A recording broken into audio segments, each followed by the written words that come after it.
Web Files by Margie, Palatini, illustrated by Richard Egielski. 6:32 a.m. This is the farm. My partner Bill and I were working the barnyard shift. It was peaceful, quiet. Then we got the call.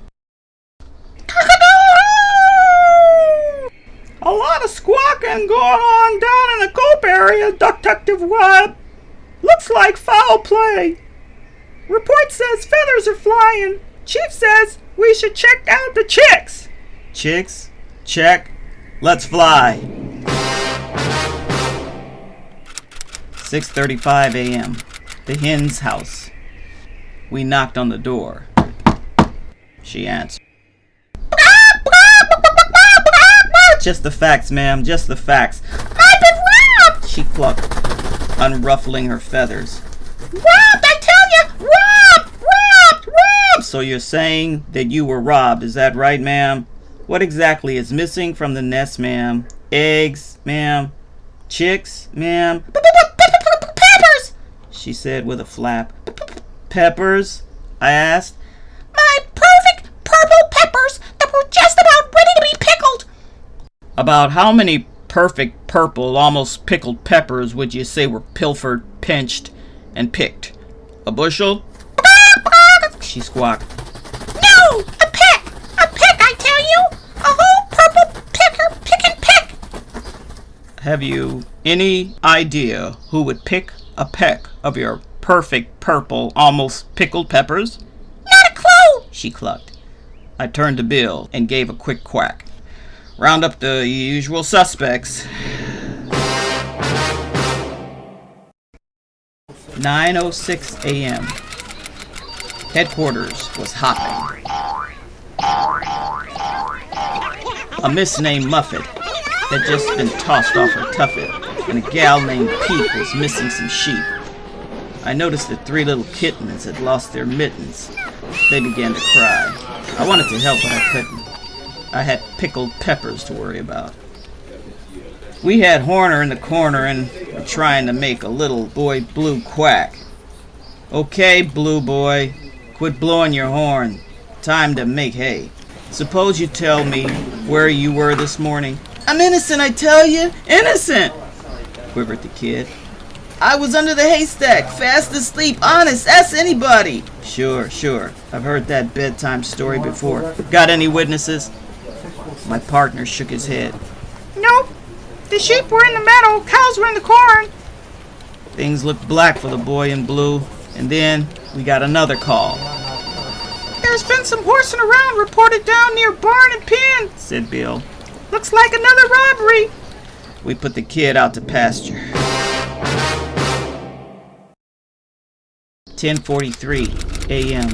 Corner of barn and pen. Bill and I talked to the horses. Whoa, you there, I called out. Like to ask you a few questions, if you don't mind, sir. Not at all, he answered. What do you know about a peck of unlawfully picked, perfect purple, almost pickled peppers? Peppers? Peppers? A peck of purple peppers? Not a thing. But somebody just hightailed it out of here with a tub of my tartest tasty tomatoes. Tomatoes? You say tomatoes, I say tomatoes. Someone just haul the whole thing off. And find my lettuce while you're at it too, sighed a sheep. Somebody just lifted a load of my luscious leafy lettuce not just 10 minutes ago. This is bad, really bad. My partner looked at me and scratched his head. Peppers, tomatoes, lettuce. What do you make out of all of this, Webb? There was only one thing to make out of all of this. Salad. 11:47 a.m. The squad room. My partner and I were still trying to quack the case, but we didn't have any idea whom to ID. Rats, said Bill. That's it, I shouted. There was only one suspect who was sneaky enough, wily enough, and tricky enough to pick a peck of purple, almost pickled peppers, take a tub of tasty tart tomatoes, and lift a load of luscious leafy lettuce. 12:22 p.m. My partner and I were hot on the tail of that dirty rat. 12:46 p.m. A real hole in the wall. "We know you're holed up in there, you dirty rat. Let us in." He did. What's up, Doc? "There's been some trouble down on the farm," I said. "What do you know about a rash of recent robberies?" Robberies? Robberies? Said the rat rather innocently. What makes you think I know anything about a robbery? I'm no cheesy snitch. "Can it, Ratso?" I said. "You've been in nothing but garbage for years." The rat grinned. Okay, sure. Go ahead, Flatfoot. Look anywhere you want, he said with a smirking smile. but make it quick, Quacker. You're interrupting my lunch. "Lunch, eh, rodent?" I said, taking a gander at his table. Hey, what's going on here? The rat hissed. You're not gonna pin this rap on me. Where's your evidence, you waddling webfoot? You got nothing on me. Nothing, see? I'm clean. Clean, I tell you. Clean. I picked a piece of lettuce from under his chin. "Not clean enough, you dirty rat." I smelled his breath. Just as I suspected. Garlic mayo. "Book him, Ducko. His salad days are over." Over? Over? But they can't be over. he cried as we cuffed and led him away. I haven't even had my dessert. My partner gave me a pat on the back. "Looks like you cracked another one, Webb. But how did you ever figure it was him?"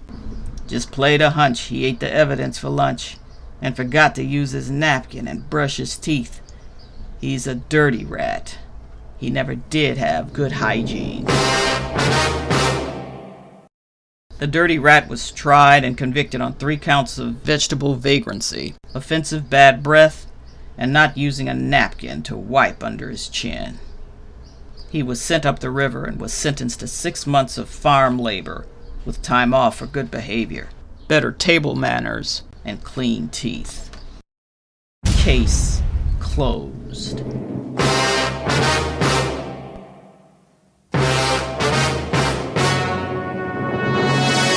The end. To find the web files and other books by Margie Palatini, visit your local library.